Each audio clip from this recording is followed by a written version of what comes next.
Thank you. The next question, the member for Niagara West. Thank you very much, Speaker. And I have a question for the Minister of Energy this morning. Hardworking families and workers in my riding of Niagara West, they're concerned about the 23% Liberal carbon tax increase coming on April 1st. And with far too many people struggling to make ends meet, I know that the people in my riding are looking to governments of all stripes for more support and relief, not more taxes. Speaker, I know that that's why Premier Ford and this government has fought the regressive Liberal tax all the way to the Supreme Court of Canada. But it's not just the people of Ontario who oppose the Liberal carbon tax increases. We're seeing premiers from Newfoundland, Labrador, PEI, Saskatchewan, Alberta, Nova Scotia, New Brunswick. They've all come out to speak against the Liberal tax hikes. But the federal Liberals and the queen of the carbon tax, Bonnie Crombie, aren't fooling anyone here in Ontario. So my question, Speaker, is could the minister please tell this House why the people of Ontario cannot afford another federal Liberal carbon tax hike? The Minister of Energy. Speaker, let's just be really clear about what the member from Niagara is talking about this morning. The Parliamentary Budget Officer, this is the officer that oversees the finances on Parliament Hill in Ottawa, has said that the increased carbon tax coming up a week from today is going to cost an Ontario family almost $1,700 next year, $1,674 next year. That means increasing grocery bills. It means increasing cost of home heating.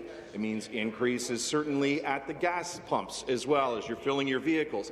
And as the member rightly points out, the queen of the carbon tax, Bonnie Crombie, isn't fooling anyone, Mr. Speaker. Crombie is one of only a few leaders across the country, and there's hardly any anymore, that aren't speaking out against the federal government's carbon tax, and that includes NDP Liberals and Conservatives right across Canada. She continues to support the Trudeau government's mammoth 23% increase. We have to scrap this tax. There's still time to do that, Mr. Speaker.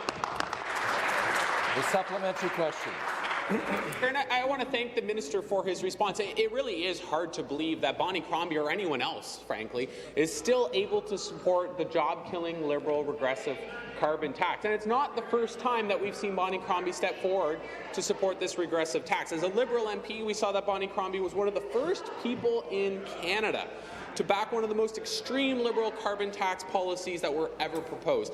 And it's why we can't count on her or any other Liberal members of this House to speak out against the unjust Liberal carbon tax hike. Our government has and will continue to fight against the Liberal carbon tax because we know it's not what the people of this province expect or deserve. So, Speaker, could the minister please tell this House a little bit more about why the Liberal carbon tax is creating financial hardship for so many hardworking families and workers here in Ontario?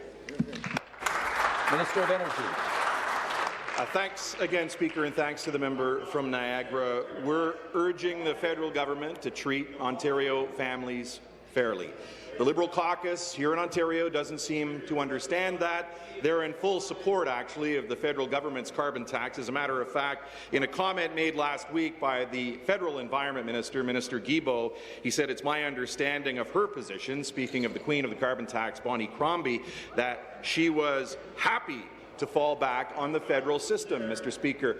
Our government, under the leadership of Premier Ford, has been focused on driving costs down for the people, whether it's cutting gas taxes by 10.7 cents a litre, bringing in one fare for all transit systems across the GTHA, scrapping the license plate, sticker fees and other fees, Mr. Speaker, eliminating the tolls on the 400 series of highways, Mr. Speaker. We've taken many, many steps to ensure that the cost of living is more affordable for the people of Ontario, but a week from today, the feds are going to drive up the carbon tax.